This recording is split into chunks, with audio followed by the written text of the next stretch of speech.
আসসালামু আলাইকুম বন্ধুরা, আশা করি সবাই ভালো আছো। সহজ ইংলিশ চ্যানেলের পক্ষ থেকে তোমাদের সবাইকে স্বাগতম। সাথে আছে আমি আবুল কালাম আজাদ। আজকে যে বিষয়টা নিয়ে আলোচনা করব সেটা হচ্ছে মডিফায়ার। তোমাদের যাদের এই মডিফায়ারের সমস্যা আছে অবশ্যই ভিডিওটি শেষ পর্যন্ত দেখো। আশা করি এরপরে মডিফায়ারের সমস্যা থাকবে না।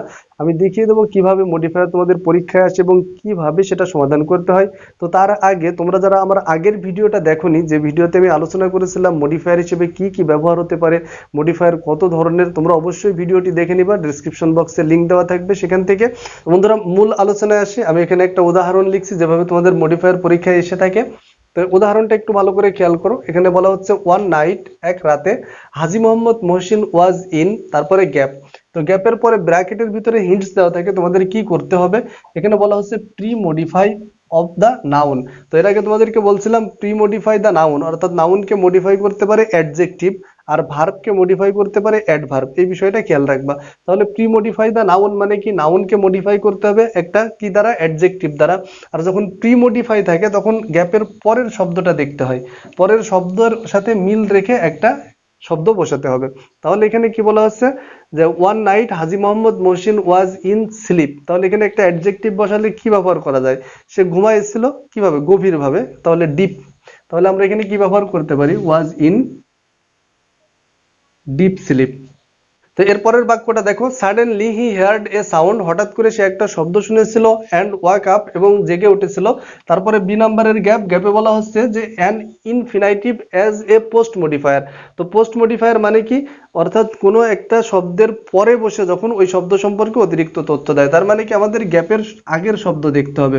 তো পোস্ট মডিফায়ার করতে বলা হচ্ছে কাকে, অফ দ্য ভার্ব, অর্থাৎ এই ভার্বটাকে, ওয়াক আপ এই ভার্বটাকে। আর কি দ্বারা পোস্ট মডিফাই করতে বলা হচ্ছে, ইনফিনাইটিভ। তো তোমাদেরকে এই বিষয়গুলো চিনতে হবে। ইনফিনাইটিভ মানে কি, টু প্লাস ভার্ব। তাহলে এখানে একটা টু প্লাস ভার্ব বসে বাক্যের অর্থটা মিল করতে হবে। তো suddenly he heard a sound and walk up, what happened মানে কি ঘটেছে। তাহলে ওয়াক আপ উঠেছিল, এখানে দেখো আমরা কি ব্যবহার করতে পারি, টু সি দেখতে। কেন উঠেছিল, দেখতে উঠেছিল, যে টু সি দেখতে উঠেছিল, হোয়াট হ্যাপেন্ড কি ঘটেছে। এরপরে হি ডিসকভার্ড, সে দেখলো বা সে আবিষ্কার করলো, এ থিপ একটা চোর, সি নাম্বারে গ্যাপ। গ্যাপের পরে বলা হচ্ছে a present participle as post modifier of the noun. তাহলে পোস্ট মডিফায়ার মানে কি, আগের নাউনটাকে আমাদের দেখতে হবে। পোস্ট মডিফাই যখনই থাকবে তখন আগের শব্দটাকে দেখতে হবে, ওই শব্দের সাথে মিল করে আমাদেরকে কি বলা হচ্ছে, a present participle. Present participle মানে কি, ভার্বের সাথে আইএনজি। তাহলে এ থিপ, সাধারণত একটা চোররা কি করে, চোররা কি করে, যে হি ডিসকভার, দেখলো কি এ থিপ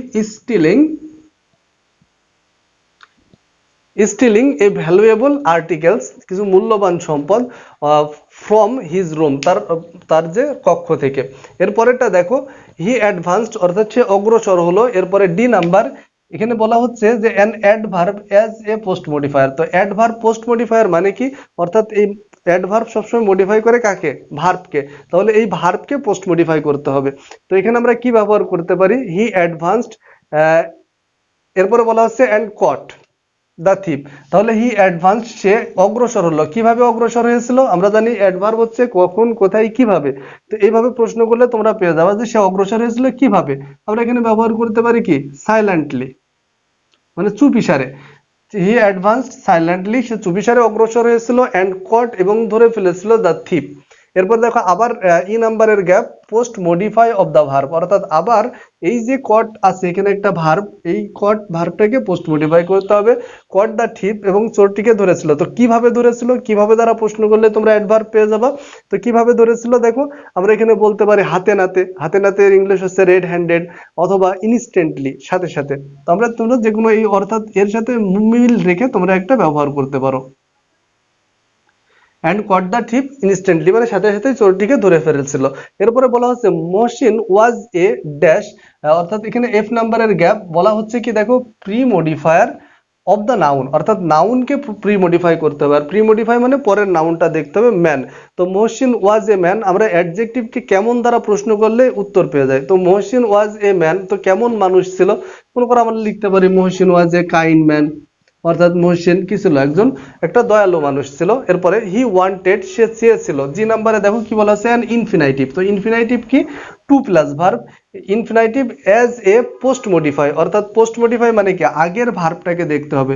হি ওয়ান্টেড সে চেয়েছিল, তো কি চেয়েছিল, মনে করো আমরা এমন ব্যবহার করতে পারি হি ওয়ান্টেড টু নো, সে জানতে চেয়েছিল, হি ওয়ান্টেড টু নো, অর্থাৎ এর সাথে মিল রেখে শব্দটা বসিয়ে দিতে হবে। আর যেহেতু ইনফিনিটিভ ব্যবহার করতে বলছে তাহলে তোমাদেরকে টু প্লাস ভার্ব ব্যবহার করতে হবে। তো দেখো হি ওয়ান্টেড টু নো, সে জানতে চেয়েছিল হোয়াই হি ওয়াজ স্টিলিং, কেন সে চুরি করছে। তো এরপরেটা দেখো দ্য থিপ রিপ্লাইড দ্যাট, চোরটি উত্তর দিয়েছিল যে হি হ্যাড বিন স্টার্ভিং, সে কি করছে, না খেয়ে আছে, ক্ষুধায় কষ্ট করছে। এরপরে বলা হচ্ছে প্রিপোজিশনাল ফ্রেজ। তো প্রিপোজিশনাল ফ্রেজ মানে কি একটা প্রিপোজিশন তার সাথে একটা নাউন, তাহলে একটা প্রিপোজিশন প্লাস নাউন নিয়ে আসতে পারে। এখানে তোমরা একটু বিষয় খেয়াল করো, এই যে হ্যাড বিন স্টার্ভিং এটা হচ্ছে পাস্ট পারফেক্ট কন্টিনিউয়াস টেন্স, অর্থাৎ যেখানে অবশ্যই সময়ের উল্লেখ থাকবে। তো সময়ের উল্লেখ থাকবে তাহলে আমরা এখানে প্রিপোজিশন কি ব্যবহার করতে পারি, ফর, তারপরে তুমি যে কোনো একটা দিন দিয়ে যাও, ফর 3 days অথবা 2 days, এভাবে একটা for 3 days, he had been starving for 3 days, তাহলে এটা হচ্ছে প্রিপোজিশনাল ফ্রেজ, যেটা প্রিপোজিশন প্লাস নাউন বা নাউনের শব্দগুচ্ছ দ্বারা তৈরি হয়। এরপরে দেখো আবার আই নাম্বারে প্রথমে এই গ্যাপ বলা হচ্ছে এ প্রেজেন্ট পার্টিসিপল, একটা প্রেজেন্ট পার্টিসিপল কি ভার্ব প্লাস আইএনজি হচ্ছে প্রেজেন্ট পার্টিসিপল, তোমাদের এই বিষয়গুলাই জানতে হবে।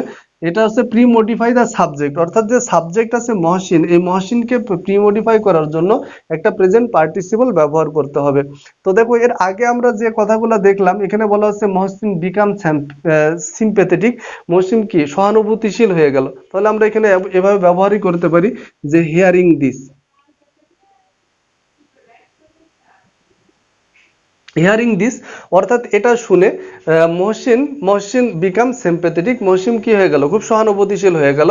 হি সেড দ্য থিপ, এরপরে বলা হচ্ছে সর্বশেষটা যে an adjective post modify the noun, তোমাদেরকে বলছিলাম যখন অ্যাডজেক্টিভ পোস্ট মডিফাই করতে বলবে একটা সিঙ্গেল ওয়ার্ড ব্যবহার করতে হয়, তাহলে পোস্ট মডিফাই মানে কি এই থিপটাকে, তো থিপটাকে সে কি করেছিল, থিপটাকে সে কি করে দিয়েছিল, মুক্ত করে দিয়েছিল, ফ্রি, তাহলে he said the thief free, সে চোরটাকে কি করে দিয়েছিল, মুক্ত করে দিয়েছিল। তো বন্ধুরা তোমরা যদি প্রি মডিফায়ার এবং পোস্ট মডিফায়ার হিসেবে কোন শব্দগুলা বসে, অর্থাৎ ওই শব্দগুলার পরিস্থিতি যদি তোমরা ভালোভাবে বুঝতে পারো, তাহলে অবশ্যই অবশ্যই তোমরা এগুলা সহজেই সমাধান করতে পারবা। আর তোমাদের বেশিরভাগ গ্রামেটিক্যাল টার্মে পূর্ব শর্ত হচ্ছে অর্থ করতে পারা, তোমরা যদি অর্থ সুন্দরভাবে না করতে পারো এই গ্রামারগুলো সঠিকভাবে সমাধান করা কষ্ট বা সম্ভব না বললেই চলে। তো এই জন্যই তোমাদেরকে আমি অনুরোধ করছি, আমার ডিসক্রিপশন বক্সে লিঙ্ক দেওয়া থাকবে, যাদের অর্থ করতে সমস্যা হয়, বাক্য তৈরি করতে সমস্যা হয়, তারা আমার বেসিক কোর্সটা করবা, সেখানে মাত্র 13টা ভিডিও আছে, ভিডিওগুলো দেখবা, আশা করি তোমাদের এই দুর্বলতাগুলো থাকবে না।